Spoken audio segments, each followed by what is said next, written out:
Aujourd'hui, sur le marché, naissent régulièrement de nouvelles solutions, plutôt des solutions de niche qui intègrent de forts niveaux d'innovation et qui intègrent également nativement les nouvelles technologies actuellement émergentes.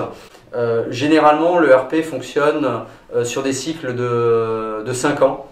À chaque fois, il y a des versions majeures tous les 5 ans et c'est potentiellement pas compatible avec aujourd'hui la nécessité effectivement d'intégrer régulièrement des nouvelles technologies. Je pense effectivement qu'il y a une évolution qui est toujours en cours, il y a une mue qui n'est pas complètement aboutie et un nouveau modèle qui tarde encore à s'imposer. C'est un modèle en fait qui est basé sur quatre évolutions majeures. Le cloud.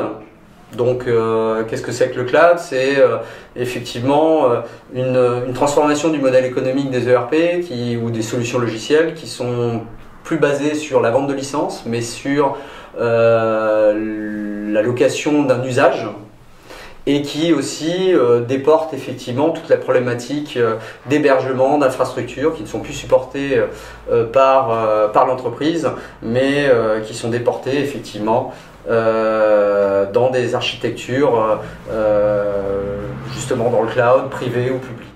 Deuxième évolution, la partie mobilité.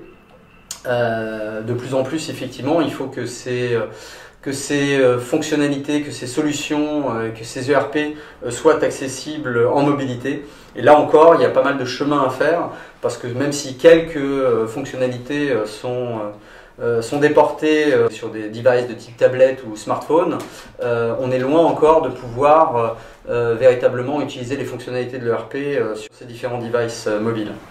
La partie sociale également, ou comment effectivement intégrer des plateformes collaboratives dans le cœur des ERP pour faciliter justement le travail collaboratif, pour développer l'intelligence collective. Et puis la quatrième évolution, c'est la capacité finalement à fusionner la partie transactionnelle et décisionnelle.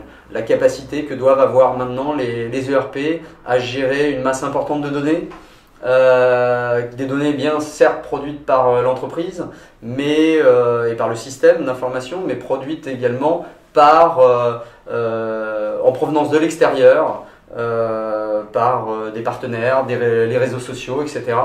Donc les ERP doivent avoir cette capacité à pouvoir stocker l'information, la traiter, l'analyser, la restituer et ça en plus en temps réel. Maintenant le gros sujet, le vrai défi pour les ERP, ça reste l'intelligence artificielle, la capacité effectivement à intégrer dans leur modèle les usages tirés justement de l'intelligence artificielle. Et on pense bien évidemment par exemple à tous les modèles prédictifs que permet effectivement l'intelligence artificielle et que devront intégrer dans leur mode de fonctionnement les ERP. Et bien évidemment, qui dit intelligence artificielle, dit nécessité de gérer des masses impressionnantes de données, et ce que devront faire également les ERP.